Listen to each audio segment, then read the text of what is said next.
Hi everybody, welcome to Behavior Bites, your number one source for balding middle-aged men, providing tips on improved classroom behavior. Right, Mike? Yeah. My name's Brad. And I'm Mike. So we're also joined by Aaron, our producer, who's behind the camera today. Hello. All right, guys, we're going to talk about something really important today. I know I always say this, but this one is, I love it. This is praising in public and correcting in private. Take it away, Mike. So the concept here is that praising in public, that should be part of the atmosphere of our classroom. That is encouragement, those positive words. Every kid should be getting access to that at all times. That should be happening. Now, when kids aren't meeting our expectations or are presenting challenging behaviors, we do need to address that. Right. That's best served and is most effective if we are doing it in private. Right. Well, let's talk about why. Sort of the old school approach to teaching and kind of adult behavior is if I see something in my classroom that I don't like, it's quick, it's efficient, it's effective, say, stop that, cut that out, right? And we're all sort of hardwired that way, I think, as adults and certainly as teachers. Well, there's a better way. So why would we change what maybe is working for you right now? Well, we're doing two things with praise versus correction, right? We are encouraging the production of desired behavior, right? We're encouraging that behavior while discouraging the negative behavior and allowing the student to save face.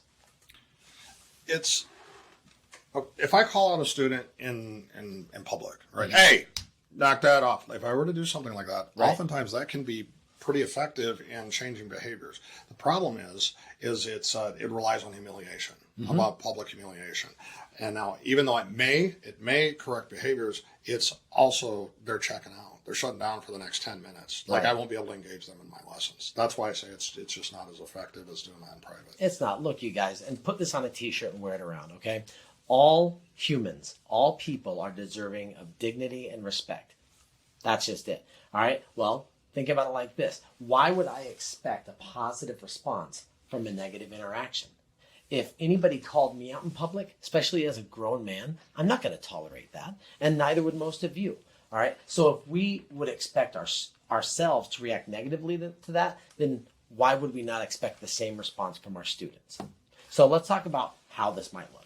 Okay, so it could look something like this. And this would be an example of some real specific praise. So like, hey, Aaron, thank you for sitting so quietly. I can tell that you really you respect our environment, our classroom rules. You're doing great.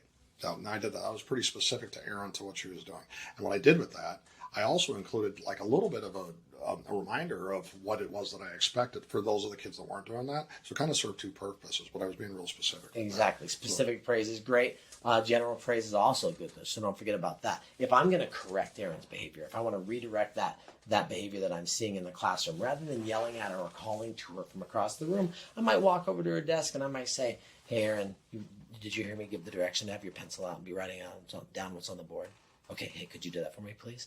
And 9 times out of 10, Aaron is more likely to engage in that positive behavior because I didn't humiliate her and I didn't strong-arm her, right?